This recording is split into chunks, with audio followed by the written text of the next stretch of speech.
Sebagai mahasiswa, pasti sudah tidak asing lagi dengan sebutan kata inovatif. Sebagai mahasiswa, kita juga harus mengenal yang dimaksud dengan keinovatifan. Keinovatifan adalah sebuah proses seseorang dalam menerima gagasan, objek yang menyangkut metode, strategi baru dan produk kategori lebih awal apabila dibandingkan dengan yang lain dalam sistem sosialnya.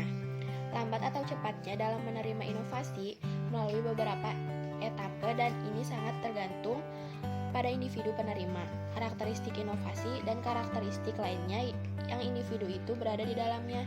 Adapun masyarakat penerima inovasi disebut sebagai adopter atau pengadopsi.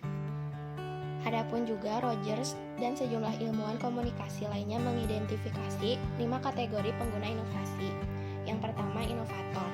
Inovator merupakan kelompok orang yang berani dan siap untuk mencoba hal-hal baru.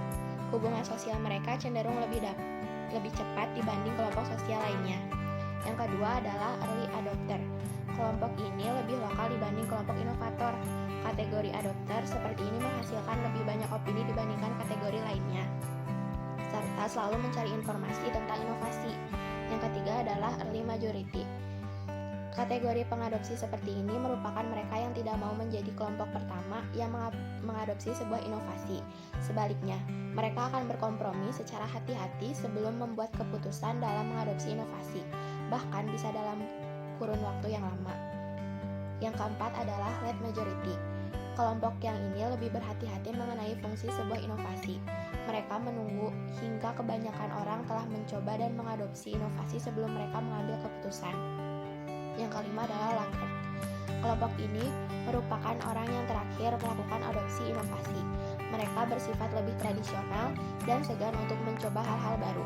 Kelompok ini biasanya lebih suka bergaul dengan orang-orang yang memiliki pemikiran yang sama dengan mereka. Selanjutnya adalah ketokohan. Ketokohan yakni seberapa jauh seseorang relatif sering secara informal dapat mempengaruhi sikap atau tindakan orang lain ke arah yang dikehendaki. Contohnya adalah tokoh masyarakat yang dengan mudah dapat mempengaruhi pendapat orang lain tentang inovasi. Yang selanjutnya adalah difusi. Difusi merupakan proses di mana suatu inovasi dikomunikasikan melalui saluran tertentu dalam jangka waktu tertentu di antara para anggota suatu sistem sosial. Difusi juga dapat dianggap sebagai suatu jenis perubahan sosial, yaitu suatu proses perubahan yang terjadi dalam struktur terlaksananya perubahan sosial atau suatu inovasi berencana. Tugas utama agen pembaharu adalah melancarkan jalannya arus inovasi dari pengusaha pembaharu ke klien. Dalam dunia pendidikan, peran ini bisa dilakukan oleh guru sebagai penerus inovasi dari kepala sekolah, bahkan kepala sekolah sebagai penerus dari kebijakan dinas pendidikan. Fungsi utama agen pembaharu adalah sebagai penghubung antara pengusaha pembaharu atau change agency dengan klien, dengan tujuan agar inovasi dapat diterima atau diterapkan oleh klien sesuai dengan keinginan pengusaha pembaharu.